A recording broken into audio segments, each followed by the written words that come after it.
Bom dia, irmãos. Paz seja convosco. Continuando nosso estudo aqui no livro do Apocalipse, agora nesse capítulo 7, no versículos 1 a 3, resumidamente, diz assim: Depois disso, vi 4 anjos em pé nos 4 cantos da terra, conservando seguros os 4 ventos da terra. Vi outro anjo, tendo o selo do Deus vivo, dizendo: Não danifiqueis nem a terra nem o mar, até selarmos na fronte os servos do nosso Deus. Ele viu 4 anjos segurando os 4 ventos. A primeira visão que ele tem aqui nesse capítulo 7. 4 anjos segurando os 4 ventos. Nós vemos na palavra de Deus lá em Jeremias 4:11 e também em Zacarias 7:14, os ventos como símbolo de forças destruidoras, forças malignas destruidoras. É claro que no Antigo Testamento o contexto era bem agropastoril, então as coisas que simbolizavam coisas espirituais eram coisas da natureza. Então aqui não são ventos ordinários, esses ventos são seguros aqui, mas são forças malignas simbolizadas por aquelas coisas que eram os ventos naturais no período do Antigo Testamento. Então nós temos que entender aqui a simbologia do Apocalipse, o modo como ele toma os símbolos lá do Antigo Testamento e coloca uma amplitude maior. Então essas forças malignas são detidas por 4 anjos. E aqui fala de 4 ventos, que assim, geograficamente ou cosmologicamente, por assim dizer, seria uma referência aos 4 pontos cardeais, norte, sul, leste e oeste, seriam 4 ventos, não necessariamente com aquela ideia antiga de uma terra quadrilátera, de uma terra quadrada. Na verdade, a Bíblia não afirma nada de coisas que se afirma hoje em dia, terra plana, terra redonda, terra isso, terra aquilo. Bom, a palavra de Deus simplesmente dialoga com as percepções imediatas de sua própria época. Então não tem nenhuma prova assim de que a Terra seja redonda ou plana na Bíblia, apenas são linguagens antropomórficas. Se esses 4 ventos civilizados tivessem a ver com os 4 cantos da Terra, no sentido de uma Terra quadrada, isso também não queria dizer nada, porque era simplesmente a percepção de então. Mas se refere aos 4 pontos cardeais, mas numa simbologia, isso que tem que entender, não é assim os 4 pontos cardeais apenas em seu sentido meramente geográfico, mas o fato de haver realmente 4 ventos ou forças malignas que vêm de todos os rincões do mundo, ou poderia eventualmente vir de todos os rincões do mundo, afligir e destruir a raça humana. E aqui nós vemos claramente a retenção divina, o modo como os 4 ventos são retidos pelos anjos, né? Dando a entender assim que o diabo ele é contido em sua ação. O diabo faz o quê? Ele faz o que ele quer? Não. Ele faz apenas aquilo que Deus permite. Só isso. E aqui nessa linguagem simbólica de 4 ventos, nós vemos claramente a retenção divina. O que nós temos que entender é que há um ordenamento celeste e que o sobrenatural não é anárquico, como alguns erroneamente pensam. Algumas pessoas dessas que acreditam em nefilins e cruzamento de anjos com mulheres gerando gigantes, pessoas que acreditam em coisas desse tipo, parecem não entender que há um ordenamento celeste, há um ordenamento divino em toda a criação. Não apenas na criação terrestre, mas também na criação celeste. De modo que há uma soberania positiva de Deus que mantém sob estrito controle as forças das trevas, seja qual for a esfera de sua atuação. Seja qual for a esfera de sua atuação. A soberania de Deus é o elemento retentivo das ações do mal no mundo. E aqui, claramente, João vê 4 anjos retendo forças destrutivas, que são simbolizadas pelos 4 ventos. Forças que iriam atuar na terra se não fossem retidos soberanamente por Deus. E depois ele vê um outro anjo com um selo de Deus. Ele diz: Não danifiqueis a terra e o mar até selarmos os servos de Deus. Até selarmos os servos de Deus. Então eles são retidos até que os servos de Deus sejam selados. O que é esse selamento aqui? O povo de Deus já é selado com o Espírito. O batismo com o Espírito, a habitação do Espírito já é o selamento do povo de Deus. Mas aqui é um outro selamento posterior, que é a confirmação e o fortalecimento do povo de Deus em sua identidade espiritual, antes que sejam soltos as forças malignas, antes que o mal seja liberado. E esse selamento é o quê? Esse selamento, então, é a confirmação e fortalecimento do povo de Deus. Não é nada material, não é uma cruz, que nem aparece num livro antigo do Tim LaHaye, uma cruz na testa, literalmente, não. Pessoalmente, não acredito, e acho que os irmãos não deveriam acreditar em nenhuma interpretação muito literalista do Apocalipse. Porque se esse selamento do povo de Deus é o fortalecimento da identidade do povo de Deus, que é isso que é o selo, a identidade espiritual do povo de Deus, se isso é fortalecido antes que se libere os 4 ventos, e é espiritual, então, por certo, aquilo que é o seu oposto, que seria a marca da besta, também é espiritual. Porque o que nós temos que entender é isso. Há um selamento do povo de Deus e há também um selamento maligno posteriormente, lá no capítulo 13, que é a marca da besta. Nenhum desses selos ou nenhuma dessas marcas é literal. Todos têm um sentido espiritual. Então vamos ter isso em mente antes de chegarmos até naquela parte. Porque esse selamento é o quê? O fortalecimento do povo de Deus antes que lhe venham as provas. Antes que lhe venha a prova mais dura. O Senhor fortalece o seu povo antes de liberar as provas mais duras que venham contra ele. Depois, versículo 4 a 8, continuando, diz assim: Então ouvi o número dos que foram selados, que era 144 mil, de todas as tribos dos filhos de Israel. 144 mil de todas as tribos dos filhos de Israel. Aqui, obviamente, está resumido, lá no texto vai estar a nomeação das tribos lá de Israel. Mas entendam que esses 144 mil é uma expressão simbólica do povo de Deus, uma cifra perfeita e completa de todo o povo de Deus. Não Israel no sentido literal, mas uma cifra simbólica do povo de Deus no geral. Porque aqui existe uma combinação extremada, por assim dizer, de 12 vezes 1000, sendo que o número 10 é a totalidade, o 1000 é parte desse 10, que é a totalidade. Nós vemos uma ampliação aqui desse número de 12 vezes 1000, dando a entender justamente a plenitude do povo de Deus. Plenitude. 144 mil, então, é um número simbólico que expressa a plenitude do povo de Deus, sem retrocessos para o Antigo Testamento. Por quê? Porque aqui, no caso, não são judeus naturais. Esses 144 mil não são judeus naturais.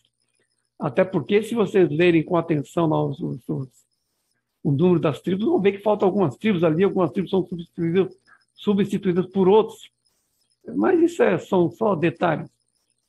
O fato é que não são judeus naturais, ainda que apareçam assim na forma ou no nome de Israel e das tribos de Israel.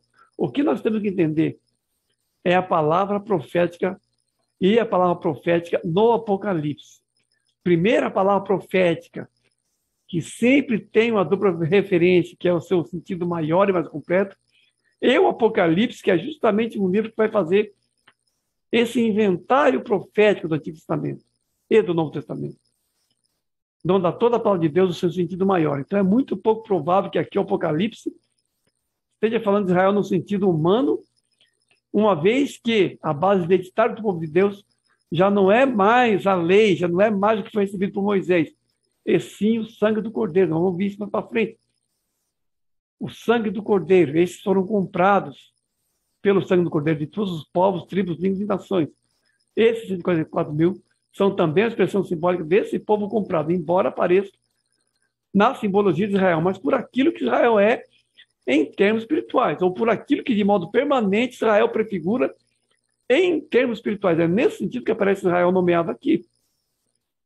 O que nós temos que entender é que o diálogo de Deus sempre foi com o remanescente fiel. Em relação ao próprio Israel humano, a palavra de Deus diz: ainda que o número dos filhos de Israel fossem como a areia que está na praia do mar, somente o remanescente seria salvo. Ou seja, o povo de Deus no núcleo de Israel ainda era o remanescente, ainda eram as pessoas fiéis ao Senhor, que realmente cumpriam os requisitos da lei ou andavam em obediência. Então, o próprio Israel de Deus sempre foi conteúdo de Israel natural, ou aqueles que obedecem. Isso não tem nada a ver com o que se chama de teologia da substituição. Tem um nome que eles dão. Teologia da substituição. As pessoas que acham que Israel ainda é povo de Deus, acham que as pessoas que acreditam que Israel de Deus, a igreja, são adeptos de uma tal de teologia da substituição. Ou seja, Israel foi substituído pela igreja. Não. Israel não foi substituído pela igreja. Israel é a igreja. Porque o que Israel sempre foi, no sentido espiritual, é povo de Deus. E o que a igreja é? Povo de Deus. Então, a identidade permanente do povo de Deus é agora a igreja. É agora a igreja. E o que nós vemos em relação à igreja é a continuidade das alianças, porque a igreja é composta daqueles que adoram a Deus em espírito e não confiam na carne, porque a igreja é o corpo de Cristo. E Jesus é o Messias de todos. Se foi prometido como Messias de Israel, o fato é que é Messias de todos, e a igreja é esse corpo. Então não temos para que ver nesses 144 mil aqui um retrocesso profético àquilo que era vigente lá no Antigo Testamento. Não. Aqui é o povo de Deus, de sempre. O Israel de Deus aparece aqui. Depois, versículo 9 a 12, resumidamente, diz assim: depois dessas coisas, vi e eis grande multidão, que ninguém podia numerar, de todas as nações, povos e línguas diante do trono e do Cordeiro, vestidos vestiduras brancas. Todos estavam de pé rodeando o trono, os anciãos, os 400 viventes, e ante o trono se prostraram com os rostos e adoraram a Deus. Aí vão ver também uma grande multidão, não vê só os 144 mil, vê uma grande multidão também, mas essa grande multidão ele vê no céu.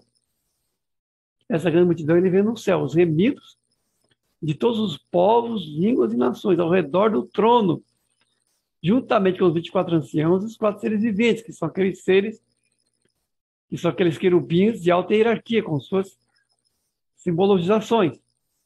E o que nós vemos aqui de novo são aqueles grandes círculos concêntricos ao redor do trono. De modo que perto do trono estão os 24 anciãos, os 4 seres viventes e os remidos em adoração contínua a Deus.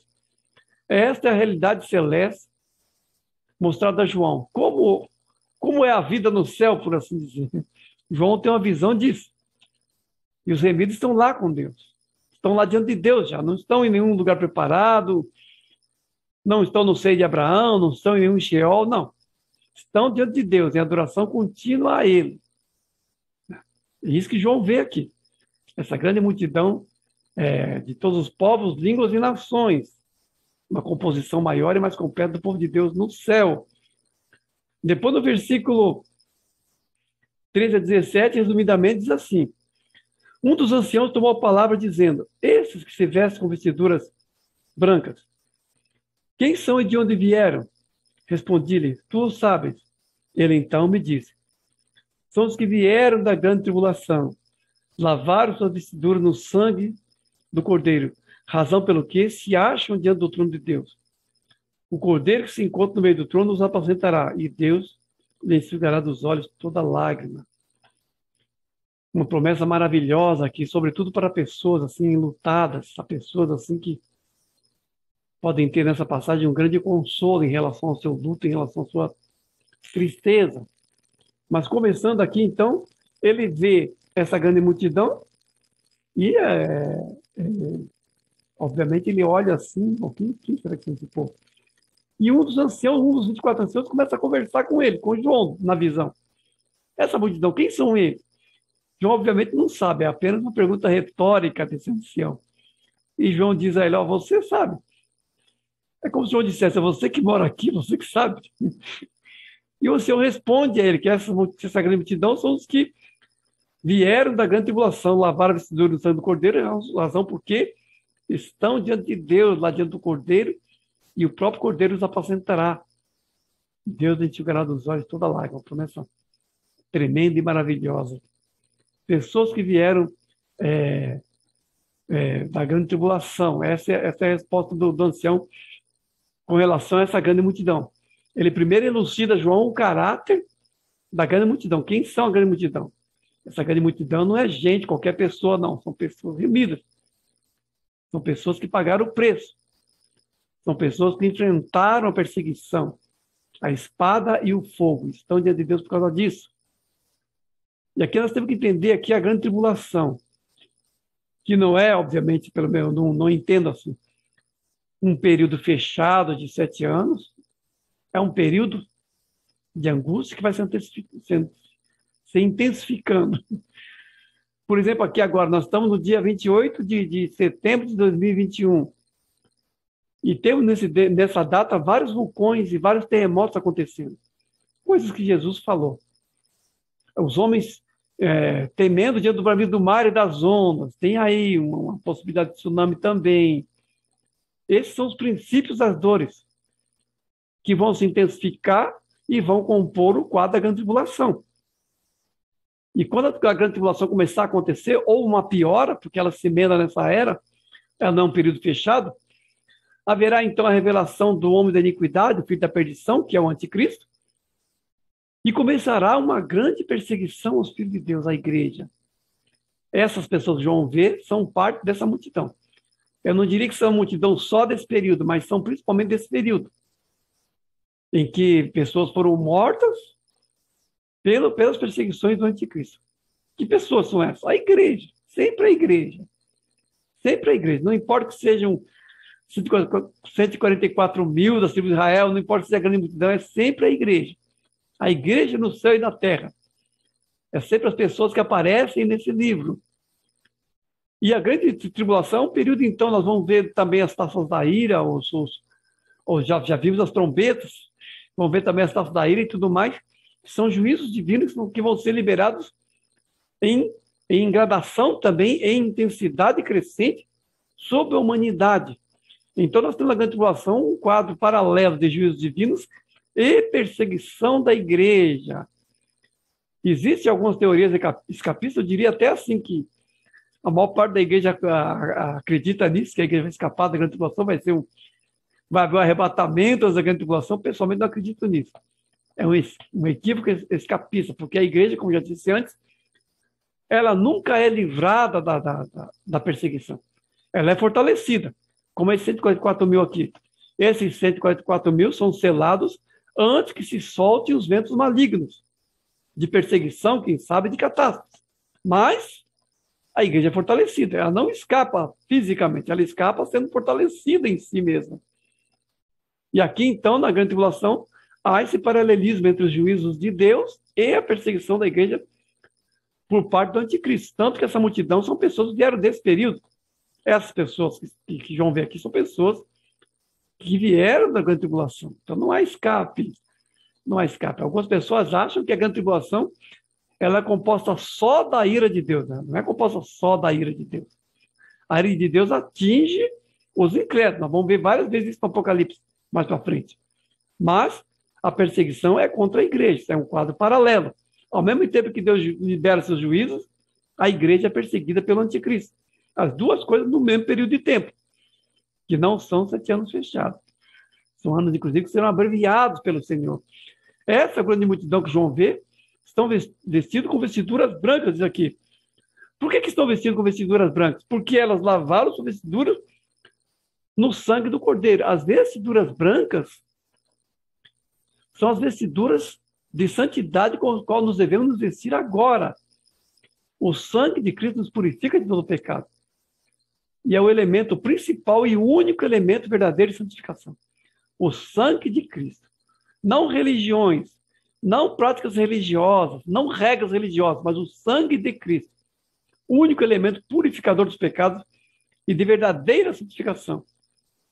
E essas vestiduras brancas que eles estão aqui são as vestimentas da eternidade, que é nada mais do que a continuidade da santificação.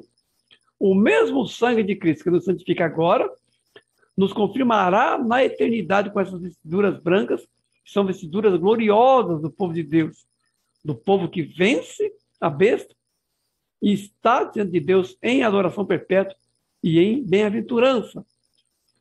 Então, nós vemos aqui nesse trecho de João dois grupos distintos.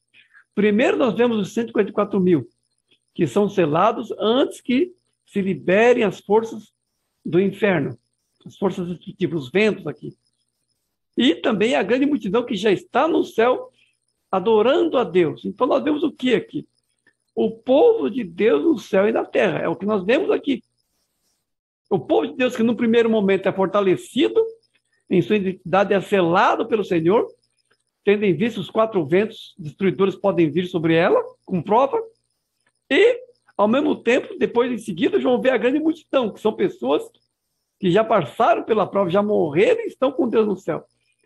Não é necessariamente assim uma cronologia paralela de fatos aqui, mas são visões que expressam a realidade maior e última do povo de Deus, no céu e na terra. O que é o povo de Deus diante do seu Deus?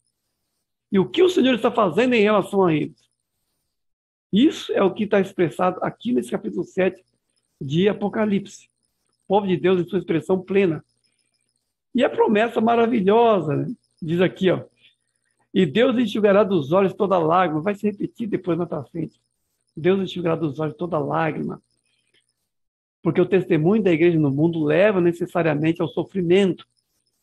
A igreja sofre as agruras do mundo, sofre as contradições de um mundo, infelizmente, cooptado pelo seu príncipe, que é o diabo. O diabo é o príncipe desse mundo. E ele usa as pessoas do mundo, mesmo de maneira inconsciente, as pessoas às vezes não têm essa consciência, para oprimir o povo de Deus, para perseguir e martirizar o povo de Deus. De modo que o povo de Deus, de maneira geral, ele toma aquele livrinho, em sua identidade espiritual, ele toma aquele livrinho que é doce na boca e amargo no estômago. Que é o doce da palavra de Deus, mas o amargo também do testemunho, que muitas vezes envolve sofrimento. Mas o que nós temos da parte de Deus é a promessa do consolo eterno. O próprio Deus nos enxugará dos olhos toda lágrima. Isso será a cessação de todo luto, de toda tristeza, de toda provação. E também a entrada do povo de Deus de posse daquilo que lhe pertence, os novos céus e a nova terra. Amém? Deus abençoe os irmãos.